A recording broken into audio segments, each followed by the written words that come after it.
Perkenalkan, nama saya Rizky Aditya. Kali ini saya akan membahas tentang kalimat untuk ujian tengah semester Bahasa Indonesia. Kalimat. Pengertian kalimat. Kalimat merupakan sebuah bentuk bahasa yang di dalamnya terdapat sebuah gagasan yang utuh. Kalimat dapat berwujud lisan maupun tertulis. Dalam wujud lisan, sebuah kalimat diakhiri dengan intonasi final, sedangkan dalam wujud tertulis, kalimat diawali oleh huruf kapital dan diakhiri oleh tanda titik, tanda tanya, dan tanda seru. Kalimat yang benar dan jelas mudah dipahami orang lain, sesuai dengan gagasan yang ingin disampaikan. Untuk itu, dalam menulis sebuah kalimat yang baik, mempunyai pokok pikiran yang jelas sehingga menghasilkan kalimat yang efektif. Menurut Karaf sendiri, dalam hikmat, kalimat merupakan suatu bentuk bahasa yang mencoba menyusun dan menuangkan gagasan-gagasan seseorang secara terbuka untuk dikomunikasikan kepada orang lain. Nah, untuk unsur-unsur kalimat, adapun unsur kalimat merupakan fungsi sintaksis biasa yang disebut jabatan kata atau peran kata. Unsur-unsur tersebut adalah subjek, predikat, objek, pelengkap, dan keterangan. Pada kalimat Indonesia, kalimat tersebut dikatakan baku jika terdapat sekurang-kurangnya terdiri dari dua unsur, yaitu subjek dan predikat. Sedangkan unsur-unsur lain seperti objek, pelengkap, keterangan boleh ada ataupun boleh tidak dalam suatu kalimat. Nah, unsur-unsur kalimat itu ada objek, subjek, predikat, dan keterangan. Contoh, guru bahasa Indonesia yang baik itu membaca buku. Guru bahasa Indonesia yang baik itu termasuk subjek. Predikatnya adalah membaca dan objek adalah buku. Pola kalimat. Pola kalimat. Kalimat tipe dasar ini memiliki unsur subjek dan predikat. Predikat kalimat ini dapat berupa kata kerja, kata benda, kata sifat, atau kata bilangan. Di bawah ini adalah contohnya. A. Mereka sedang berenang. Mereka itu adalah subjeknya dan sedang berenang adalah predikatnya, yaitu kata kerja. Ayahnya guru SMA. Ayahnya sebagai subjek, guru SMA sebagai predikat. Yang predikatnya berarti kata benda. Gambar itu bagus. Subjeknya adalah gambar itu, dan bagus adalah predikatnya yang termasuk kata sifat. Dan yang keempat ada peserta penataran ini, 40 orang. Subjeknya itu peserta penataran ini dan 40 orang merupakan predikatnya yang berarti kata bilangan. Predikat. Predikat merupakan bagian kalimat yang berposisi memberitahu atau menerangkan tindakan atau melakukan perbuatan subjek dalam sebuah kalimat. Tidak hanya menerangkan tindakan atau keadaan subjek, predikat juga berfungsi untuk menyatakan sifat atau keadaan subjek, termasuk juga untuk pernyataan jumlah sesuatu yang memiliki oleh subjek. Seperti yang sudah dijelaskan di atas, satuan bentuk yang dapat mengisi predikat tidak hanya kata, tapi dapat juga berupa frasa. Contohnya adalah sebagai berikut. A. Kuda berlari.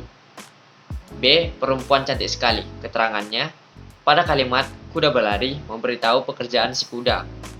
Dan kalimat perempuan cantik sekali memberitahu keadaan perempuan.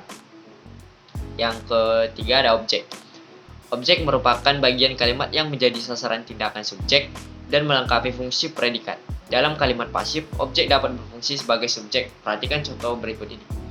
Dosen itu membaca buku bahasa Indonesia. Yang kedua ada buku bahasa Indonesia dibaca oleh dosen itu. Jadi yang atas, yang A adalah kalimat aktifnya, yang B adalah kalimat pasifnya. Seperti itu. Yang keempat ada keterangan.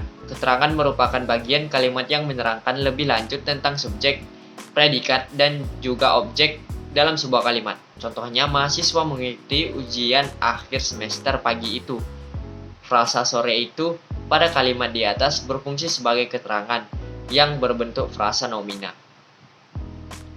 Yang berikutnya ada subjek. Subjek merupakan bagian kalimat yang menunjuk pelaku, tindakan, keadaan, masalah, atau segala sesuatu hal yang menjadi pokok suatu pembicaraan dan dapat diterangkan oleh predikat. Subjek juga dapat dilihat atau dikenali dari cara bertanya dengan memakai kata tanya seperti siapa atau apa kepada predikat. Jika dalam sebuah kalimat terdapat jawaban yang logis dari pernyataan yang diajukan, maka jawaban tersebut adalah subjek. Namun, jika dalam sebuah kalimat tidak ada jawaban yang logis dari pernyataan yang diajukan, berarti kalimat tersebut tidak mempunyai subjek. Berikut adalah contohnya. Bagi mahasiswa diwajibkan mematuhi tata tertib yang berlaku. Yang kedua, di sini dapat menampung korban para bencana banjir. Yang ketiga, menangis setiap malam. Nah, pola kalimat dasar.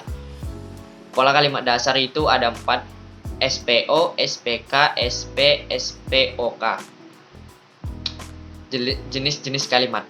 Jenis-jenis kalimat itu ada 3. Yang pertama ada kalimat tunggal, yaitu merupakan kalimat yang mempunyai gagasan utuh terdiri atas suatu objek dan satu predikat. Biasanya kalimat tunggal ini berbentuk klausa tunggal. Kalimat tunggal berupa kata, frasa, atau klausa sebagai pengisi unsur subjek dan predikatnya. Kalimat majemuk. Berbeda dengan kalimat tunggal yang hanya dibentuk oleh satu klausa, kalimat majemuk merupakan kalimat yang dibentuk dari gabungan dua atau lebih dari klausa. Kalimat majemuk terbagi menjadi 2, yaitu kalimat majemuk setara dan kalimat majemuk bertingkat. Yang ketiga ada kalimat efektif. Kalimat dikatakan efektif apabila berhasil menyampaikan pesan, gagasan, perasaan, maupun pemberitahuan sesuai dengan maksud si pembicara atau penulis.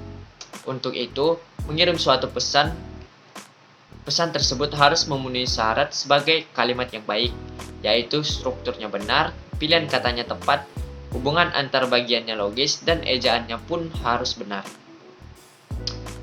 Yang terakhir ada syarat-syarat kalimat.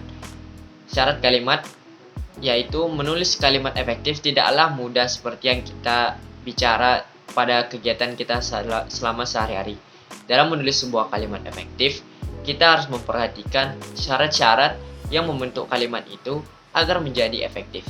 Syarat-syarat dalam menulis kalimat efektif adalah sebagai berikut. 1. Kesatuan gagasan. Setiap kalimat yang baik harus jelas memperlibatkan kesatuan gagasannya. Mengandung satu ide pokok, tidak hanya itu, kalimat pun harus memiliki keseimbangan yang harmonis antara pikiran dan struktur bahasa yang dipakai. Yang kedua ada koherensi. Yang dimaksud dengan koherensi atau kepaduan yang baik dan kompak adalah hubungan timbal balik yang baik dan jelas antara unsur-unsur kata atau kelompok kata yang membentuk kalimat tersebut. Yang ketiga ada penekanan.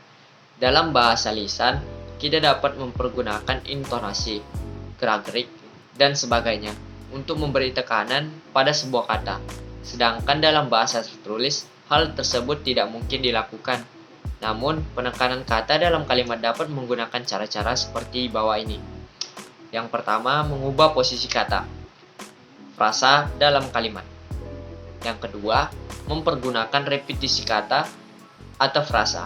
Yang ketiga, pertentangan kata atau frasa. Yang terakhir ada partikel penekanan. Yang keempat, ada variasi. Variasi merupakan suatu upaya yang bertolak belakang dengan repetisi. Jika repetisi lebih banyak menekankan keamanan bentuk, maka variasi justru menghindarinya agar tidak terlalu monoton. Yang keenam, ada penalaran sekaligus yang terakhir, yang dimaksud dengan jalan pikiran atau suatu proses berpikir yang berusaha untuk menghubungkan fakta-fakta menuju kepada suatu kesimpulan yang masuk akal. Tulisan-tulisan yang jelas dan terarah merupakan perwujudan dari berpikiran logis. Terima kasih.